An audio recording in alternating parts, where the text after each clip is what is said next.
మానవ చరిత్రలో అత్యంత ప్రశాంతమైన, అత్యంత సుందరమైన మానవుడు దేవుని స్వరాన్ని ముఖాముఖిగా వినిన ఆ పరమ పవిత్రమైన స్థలము కాలగర్భములో కలిసిపోయిందా? లేక ఈనాటికి ఈ నేలలోనే దాగి ఉందా? దేవుని హస్తాలతో నిర్మించబడిన ఆ ఏదెను తోట ఏమైపోయింది? వేల సంవత్సరాల క్రితము పరిశుద్ధ లేఖన భాగములో ఆదికాండములో వ్రాయబడిన ఆ 4 నదుల నడుమ ఉన్న ప్రదేశము నేటి ఆధునిక శాస్త్రవేత్తలను, పురావస్తు పరిశోధకులను ఎలాంటి ఆశ్చర్యానికి గురిచేస్తుందో తెలుసా? బైబిల్ కేవలం ఒక కథల పుస్తకము కాదు. దానికి నేలలో దొరికిన చారిత్రక, శాస్త్రీయ ఆధారాలు ఏమంటున్నాయో ఈ రాత్రి మనము వినబోతున్నాం. ఈరోజు ఈ సందేశాన్ని చివరి వరకు వినండి. ఈ సత్యము మీ విశ్వాసాన్ని శాశ్వతంగా మార్చబోతుంది. మీ ఆత్మీయ నేత్రాలను తెరిచి దేవుని మహిమను చూడటానికి సిద్ధపడండి. దేవుడు తాను చేసిన సమస్తమును చూచినప్పుడు అది చాలా బాగుండెను. ఆ ఆరంభపు సంపూర్ణతను కోల్పోయిన ఆ నందనవనాన్ని తిరిగి వెతికే ఈ ఆత్మీయ ప్రయాణం మన ప్రయాణానికి నిమ్మలమిచ్చునుగాక. నా ప్రియమైన ఆత్మీయ కుటుంబ సభ్యులారా, మన ప్రభువును ప్రేరక్షకుడైన యేసుక్రీస్తు నామములో మీ అందరికీ నా హృదయపూర్వక రాత్రికాల వందనాలు. ఈ నిశ్శబ్దమైన రాత్రివేళ పగటిపూట ఎదుర్కొన్న శ్రమలు, అలసటలు, ఆందోళనలన్నింటినీ పక్కన పెట్టి మన అలసిన హృదయాలను దేవుని పరిశుద్ధ సన్నిధిలో ఉంచుకుందాం. లోకమంతా నిద్రిస్తున్న ఈ వేళ సృష్టికర్త అయిన దేవుడు మీతో మాట్లాడాలని ఆశపడుతున్నాడు. మీ ఇంటిలో, మీ గదిలో, మీ హృదయంలో ఆయన ప్రశాంతత ఇప్పుడు నిండబోతుంది. నా ప్రియమైన వారలారా, విశ్వాసముతో మీ చేతులను మీ హృదయంపై ఉంచుకొని నాతో పాటు నెమ్మదిగా ఈ మాటలను మీ నోటితో పలకండి. ఈ రాత్రి నా జీవితాన్ని దేవుని శక్తివంతమైన చేతుల్లో ఉంచుతున్నాను. నా భయాలన్నీ, నా భారాలన్నీ యేసు పాదాల వద్ద విడిచిపెడుతున్నాను. దేవుడు నా కుటుంబాన్ని, నా పిల్లలను, నా సమస్తమును ఈ రాత్రంతా తన దేవదూతల ద్వారా కాపాడుతాడు. రేపటి దినము సంపూర్ణముగా దేవుని చేతుల్లోనే ఉంది. నేను ఏమాత్రమో భయపడను. నా దేవుడు నాతో ఉన్నాడు. ఆయన నన్ను ఎన్నడూ విడువడు. ఆమెన్. ఈ రాత్రికాల సందేశము మీ హృదయానికి ఆశీర్వాదకరముగా, మీ ఆత్మకు విశ్రాంతిగా అనిపిస్తే తప్పకుండా ఈ వీడియోను లైక్ చేయండి. ప్రతిరోజు దేవుని వాక్యాన్ని లోతుగా ధ్యానిస్తూ పురావస్తు ఆధారాలతో మన విశ్వాసాన్ని బలపరుచుకొనడానికి నా ఆత్మీయ కుటుంబంలో భాగమవ్వండి. నా ఛానల్ని సబ్స్క్రైబ్ చేసుకుని ఈ వాక్యము వెలుగులో మనము కలిసి దేవుని మార్గములో నడుద్దాం. ప్రియులారా, వాక్య ధ్యానములోనికి వెళ్లే ముందు తలలు వంచి చిన్న ప్రార్థన చేసుకుందాం. పరిశుద్ధుడవు, మహోన్నతుడవు, ఆశ్చర్యకరుడవైన మా పరలోక తండ్రి, ఈ నిశ్శబ్దమైన రాత్రివేళ నీ పరిశుద్ధ పాదాల చెంతకు వస్తున్నాం. రాజా, పరిశుద్ధాత్ముడా, నీ సన్నిధితో ఈ సందేశాన్ని వింటున్న ప్రతి బిడ్డ హృదయాన్ని నింపండి. మనసులోని కలవరాలను తొలగించి నీ ప్రశాంతతను బిడ్డలకు దయచేయండి.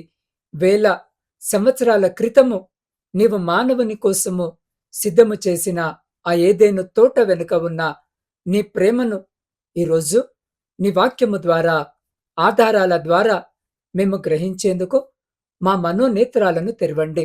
నీ స్వరమును వినే చెవులను, లోబడే హృదయమును మాకు దయచేయమని యేసు అతి పరిశుద్ధ నామములో ప్రార్థించి అడిగి పొందుకొని ఉన్నాము మా పరమ తండ్రి. ఆమెన్. ప్రియ సహోదరి, సహోదరులారా, ఈరోజు మనము ధ్యానము కొరకు పరిశుద్ధ గ్రంథమైన బైబిల్ నుండి ఆదికాండము 2వ అధ్యాయము 10 నుండి 14 వచనాల వరకు చదువుకుందాం. మరియు ఆ తోటను తడుపుటకు ఏదెనులో నుండి ఒక నది బయలుదేరి అక్కడ నుండి చీలిపోయి 4 శాఖలాయెను. మొదటి దాని పేరు పీషోను. అది హవీలా దేశమంతటి చుట్టూ పారుచున్నది. అక్కడ బంగారమున్నది. ఆ దేశపు బంగారము శ్రేష్టమైనది. అక్కడ బోలమును గోమేధికములను దొరుకును. రెండవ నది పేరు గీహోను. అది కూషు దేశమంతటి చుట్టూ పారుచున్నది. మూడవ నది పేరు హిద్దెకేలు. అది అష్షూరు తూర్పు వైపునకు పారుచున్నది. నాలుగవ నది యూఫ్రటీసు. నా ప్రియ సహోదరి, సహోదరులారా, ఈ పరిశుద్ధ వచనాలను జాగ్రత్తగా గమనించండి. దేవుడు ఏదెను తోటను ఏదో ఒక ఊహాజనితమైన కథలా రాయలేదు. ఆయన నిర్దిష్టమైన భౌగోళిక సరిహద్దులను, నదుల పేర్లను, ఆ నేలలో ఉన్న ఖనిజాలను సైతము వ్రాయించారు. ఏదేను అనే హెబ్రీ పదానికి అర్థము ఆనందము లేదా సంతోషకరమైన ప్రదేశము. దేవుడు మానవుడిని సృష్టించినప్పుడు ఆయన ఉద్దేశము మానవుడు నిరంతరము ఆనందములో, దేవుని సాన్నిధ్యములో జీవించాలనే. ఆ తోటలోకి పారే నది 4 పాయలుగా విడిపోయింది. నీరు జీవానికి సూచన. దేవుని సన్నిధి ఎక్కడ ఉంటుందో అక్కడ జీవము ఉప్పొంగుతుంది. దేవుడు మానవుడి కోసము సమస్తాన్ని సమృద్ధిగా అమర్చాడు. అక్కడ కొరత లేదు, రోగము లేదు, బాధ లేదు, శాపము లేదు. కేవలము దేవుని ప్రేమ, ఆయనతో ముఖాముఖి సహవాసము మాత్రమే ఉంది. మన హృదయాలు దేవుని సన్నిధిని వీడినప్పుడే మన జీవితంలోకి అశాంతి వస్తుంది. కానీ దేవుని వాక్యము మనలను మరలా ఆ ఆనందభరితమైన ఏదేనో అనుభవంలోనికి నడిపిస్తుంది. నా ప్రియ సహోదరి, సహోదరుడా, ఈ వాక్యాన్ని మోషే ప్రవక్త దైవావేశము వలన రాయడము జరిగింది. ఐగుప్తు బానిసత్వము నుండి విడుదలై అరణ్య మార్గములో ప్రయాణిస్తున్న ఇశ్రాయేలు ప్రజలకు తమ మూలాలు ఏమిటో, తమ దేవుడు ఎంతటి శక్తిమంతుడో, విశ్వ సృష్టి ఎలా ప్రారంభమైందో తెలియజేయడానికి మోషే దీనిని గ్రంథస్థము చేశాడు. ఆ కాలంలో చుట్టుపక్కల ఉన్న బబిలోనియా, అష్షూరు సంస్కృతులలో కూడా సృష్టి గురించి, ప్రళయము గురించి రకరకాల కథలు ప్రచారంలో ఉండేవి. కానీ బైబిల్ మాత్రమే అత్యంత నిర్దిష్టమైన చారిత్రక, భౌగోళిక వివరాలను మనకిస్తుంది. మెసొపొటేమియా ప్రాంతము, ప్రాచీన సమేరియన్ నాగరికత, అష్షూరు సామ్రాజ్యము ఇవన్నీ ఈ నదుల ఒడ్డునే విలసిల్లాయి. బైబిల్ రాసిన కాలపు రాజులు, ఆనాటి భౌగోళిక పరిస్థితులు ఈ ప్రదేశ ప్రాముఖ్యతను నిరూపిస్తున్నాయి. ఇప్పుడు మనము అసలు ప్రశ్న వద్దకు వద్దాం. ఆదాము, అవ్వ జీవవృక్షము, 4 నదులు దేవుని స్వరము, ఇవన్నీ నిజంగా జరిగిన చరిత్రేనా? అయితే ఆ ఏదెను తోట ఇప్పుడు ఎక్కడ ఉంది? అది పూర్తిగా నశించిపోయిందా? లేక ఇప్పటికీ భూమిపైన దాని ఆనవాళ్లు ఎక్కడైనా ఉన్నాయా? పురావస్తు శాస్త్రజ్ఞులు, ఉపగ్రహ సాంకేతిక నిపుణులు ఈ విషయంలో చేసిన పరిశోధనలు వింటే మీ రోమాలు నిక్కబొడుచుకుంటాయి. బైబిల్లో పేర్కొన్న 4 నదులలో 2 నదులు ఈనాటికి ప్రవహిస్తున్నాయి. అవి హిద్దెకేలు, దీనిని నేడు టైగ్రిస్ నది అని పిలుస్తారు, మరియు యూఫ్రటీస్. ఈ 2 నదులు నేటి ఇరాక్, టర్కీ, సిరియా ప్రాంతాలలో ప్రవహిస్తున్నాయి. అయితే మిగిలిన 2 నదులు పీషోను, గీహోను ఏమయ్యాయి? వేల సంవత్సరాలుగా శాస్త్రవేత్తలు వీటి కోసము వెతికారు. ఇటీవల నాసా వారి శాటిలైట్ ఛాయాచిత్రాల ద్వారా పురావస్తు శాస్త్రవేత్తలు ఒక విస్మయకరమైన విషయాన్ని కనుగొన్నారు. అరేబియన్ ఎడారి ఇసుక దిబ్బల కింద పురాతన కాలంలో ప్రవహించిన ఎండిపోయిన ఒక విలక్షణమైన నది గర్భాన్ని కనుగొన్నారు. దీనిని కువైట్ నది అని పిలుస్తారు. ఇది పీషోను నది అయి ఉండవచ్చని పురావస్తు పరిశోధకులు నిర్ధారించారు. అలాగే అష్షూరు, పర్షియా ప్రాంతాలలోని పురాతన శిలాశాసనాలు, కనిఫామ్ లిపిలో చెక్కబడిన మట్టి బిళ్ళలు కూడా ఈ 4 నదులు కలిపి సంగమించే ప్రదేశము పర్షియన్ ప్రాంతములో లేదా లేదా నేటి టర్కీ తూర్పు పర్వత ప్రాంతాల్లో ఉండేదని సూచిస్తున్నాయి. ప్రియులారా, గొప్ప పురావస్తు శాస్త్రవేత్త అయిన డాక్టర్ జూరిస్ జొరిన్స్ తన పరిశోధనలలో మంచు యుగము ముగిసిన తర్వాత సముద్ర మట్టాలు పెరగడం వల్ల ఏదైను తోట ఉన్న ఆ పవిత్ర ప్రాంతము ప్రస్తుతం పెర్షియన్ గల్ఫ్ నీటి అడుగున మునిగిపోయి ఉండవచ్చని ఆధారాలతో నిరూపించారు. పురాతన రాజముద్రలు, బబిలోను తవ్వకాలలో దొరికిన శిలాశాసనాలు, బైబిల్ భౌగోళిక శాస్త్రాన్ని శతశాతము ధృవీకరిస్తున్నాయి.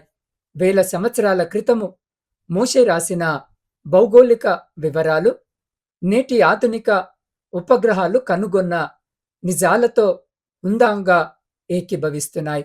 బైబిల్ దేవుని సత్యవాక్యము అనడానికి ఇది సజీవ సాక్ష్యము. ప్రియులారా, చరిత్ర భూమి పొరలలో కప్పబడిపోవచ్చు, కానీ దేవుని వాక్యములోని ప్రతి అక్షరము శాశ్వతముగా నిలిచి ఉంటుంది. ఈ చరిత్ర, ఈ పురావస్తు ఆధారాలు ఈరోజు నీకు, నాకు, ఈ వాక్యము వింటున్న మనందరికీ ఏం నేర్పుతున్నాయి? ఏదైనా తోట అంటే కేవలము ఒక ప్రదేశం మాత్రమే కాదు, అది దేవుని సమృద్ధికి, శాంతికి సంకేతం. మానవుడు పాపము చేయడం వల్ల ఆ ఏదైనా తోట అనుభవాన్ని, ఆ ప్రశాంతతను కోల్పోయాడు. ఈరోజు ఈ వాక్యము వినిచిన్న నీ జీవితంలో కూడా అప్పుల బాధ వల్ల, కుటుంబంలో సమాధానము లేకపోవడం వల్ల, అనారోగ్యము వల్ల, ఉద్యోగములో భయము వల్ల, పిల్లల భవిష్యత్తు గురించిన దిగులు వల్ల నీ హృదయము ఎండిపోయిన ఎడారిలా ఉందేమో. ఏదైనా తోటలోని ఆనందాన్ని కోల్పోయి నిరాశ అనే అరణ్యములో అడుగులు వేస్తున్నావేమో. కాని ఈ రాత్రి దేవుడు నీతో సెలవిస్తున్నాడు. కోల్పోయిన ఆ ఏదేనో ఆశీర్వాదాన్ని, ఆ ప్రశాంతతను పునరుద్ధరించడానికే యేసు క్రీస్తు ప్రభు ఈ లోకానికి వచ్చారు. శిలువ మరణము ద్వారా, ఆయన రక్తము ద్వారా తిరిగి మనకు ఆ దేవుని సహవాసాన్ని ప్రసాదించారు. నీవు నమ్మితే నీ ఎండిపోయిన జీవితంలో మరలా జీవనదులు ప్రవహిస్తాయి. ప్రియ సహోదరి, సహోదరులారా, కొన్ని సంవత్సరాల క్రితము జార్జ్ అనే ఒక వ్యక్తి జీవితంలో అంతా చీకటి ఆవరించి తీవ్రమైన వ్యాపార నష్టాలు, అప్పుల బాధ, కుటుంబంలో రోగాలు, అతని జీవితము ఒక ఎడారిలా మారిపోయింది. మానసిక ప్రశాంతత లేక, ప్రశాంతంగా నిద్రపోలేక రాత్రంతా కన్నీళ్లతో గడిపేవాడు. ఒక రాత్రి ఆయన ఆత్మహత్య చేసుకోవాలనుకున్నాడు. ఆ తీవ్రమైన నైరాశ్యంలో చివరిసారిగా పరిశుద్ధ లేఖన భాగమును తెరిచి ఏదేను తోట వచనాన్ని చదివాడు. దేవుడు సమస్తాన్ని సంపూర్ణముగా నిర్మించాడు, నా దేవుడు నా జీవితాన్ని కూడా మరలా కట్టగలడు అని విరిగిపోయిన హృదయంతో ఆ క్షణము అక్కడే మోకరించి ఏడుస్తూ ప్రార్థించాడు. ఆ రాత్రి దేవుని ప్రశాంతత ఆయన హృదయంలోనికి వచ్చింది. అద్భుత రీతిలో ఆయన అప్పులు తీరడానికి దేవుడు మార్గాలను తెరిచాడు. కుటుంబంలో ప్రతి ఒక్కరికి స్వస్థత లభించింది. ఎండిపోయిన ఆయన జీవితము ఈరోజు వేలాది మందికి ఆశీర్వాదకరమైన తోటలా మారింది.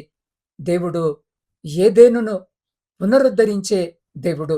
నీ జీవితము ఎంత పాడైపోయినట్లు ఉన్నా ఆయన దానిని మరలా నందనవనముగా మార్చగలడు.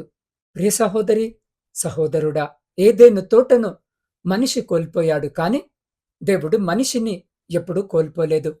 పాపము మనిషిని దేవుని నుండి దూరము చేసింది, కాని దేవుని ప్రేమ మాత్రము మనిషి వెనుకే నడిచింది. ఆ ప్రేమ చివరకు యేసు క్రీస్తు శిలువ వరకు వచ్చింది. మన జీవితంలో కూడా ఎన్నో ఏదేనులు పోయాయి. కొంతమంది ఆరోగ్యము, కొంతమంది ఉద్యోగము, కొంతమందికి కుటుంబ ఆనందము, కొంతమందికి మనశ్శాంతి. కానీ గుర్తుంచుకోండి, ఏదేను కోల్పోయిన మనిషికి పరలోకాన్ని సిద్ధము చేసిన దేవుడు మీకోసము కూడా నూతన మార్గాన్ని సిద్ధము చేయగలడు. నా ప్రియ సహోదరి, సహోదరుడా, ఇప్పుడు మన హృదయాలను ఒక్కసారి దేవుని సన్నిధిలో పరిశీలించుకుందాం. నీవు దేవుని సన్నిధికి దూరంగా జీవిస్తున్నావా? కోపముతో, ఈర్ష్యతో, దేవునికి ఇష్టము లేని కార్యాలతో నీ హృదయమనే తోటను ముళ్ళ పొదలుగా మార్చుకున్నావా? ఈ రాత్రి దేవుని పాదాల చెంత మోకరిల్లు. ప్రభూ, నేను చేసిన తప్పులను క్షమించు. నా హృదయంలోనికి రండి తండ్రి అన్నడుగు. నీ భారాలన్నింటినీ, నీ కన్నీటిని ఆయన చేతుల్లో పెట్టి ప్రశాంతంగా నిద్రపో. ఆయన నీకు తోడుగా ఉన్నాడు. రండి నా ప్రియ సహోదరి, సహోదరుడా, ఈ క్షణములో ఈ మాటలు వింటున్న మీరు ఉన్న స్థితిలో వీలైతే మోకరించి లేదా నిలబడి ఉండి మీ రెండు చేతులు ఆ పరమ తండ్రి వైపెత్తి నాతో పాటు ఈ ప్రార్థనలో ఏకీభవించండి. పరిశుద్ధుడవైన తండ్రి, కృపామయుడవైన మా దేవ, మీ ఉన్నతమైన శ్రేష్టమైన నామమును బట్టి స్తుతులు, స్తోత్రాలు, వందనాలు. దేవా, ఈ నిశ్శబ్ద రాత్రి వేళ నీ బిడ్డలందరి కొరకు నీ సింహాసనం ఎదుట మోకరిల్లుతున్నాం. అయ్యా, ఏదైనా తోటలో నువ్వు మానవునికిచ్చిన ఆ దివ్యమైన శాంతిని, ఆశీర్వాదాన్ని ఈ రాత్రి ఈ వాక్యము వింటున్న ప్రతి కుటుంబానికి అనుగ్రహించండి. ప్రభు, కుటుంబాలలో ఉన్న కలతలు, అశాంతి తొలగిపోవునుగాక. అప్పుల ఊబిలో కూరుకుపోయి రాత్రిపూట నిద్రలేక తలదిండు తడుపుతున్న నీ బిడ్డలను జ్ఞాపకము చేసుకోండి. వారికి ఆర్థిక విడుదల ప్రసాదించండి. రోగాలతో, దీర్ఘకాలిక వ్యాధులతో బాధపడుతున్న వారిపై నీ స్వస్థత హస్తమును ఉంచండి. ఆసుపత్రులలో, ఐసీయూలలో ఉన్న వారికి, శస్త్రచికిత్సల కోసం ఎదురుచూస్తున్న వారికి నీ దివ్య స్వస్థత కలుగునుగాక. దేవా, ఈ సందేశాన్ని వింటున్న నా ఆత్మీయ కుటుంబ సభ్యుల ప్రతి ప్రార్థన విజ్ఞాపనను నీ పాదాల చింత ఉంచుతున్నాను. వారి పిల్లలను ఉన్నతమైన స్థితిలో నిలబెట్టండి. వారి వ్యాపారాలను, ఉద్యోగాలను ఆశీర్వదించండి. ఈ రాత్రంతా నీ పరిశుద్ధ దేవదూతల కాపలా ఉంచండి. దుష్టశక్తుల ప్రభావాలు, భయానక స్వప్నాలు ఏవి వారి దరిదాపుల్లోకి రాకుండా నీ రక్త ప్రోక్షణను ఉంచండి.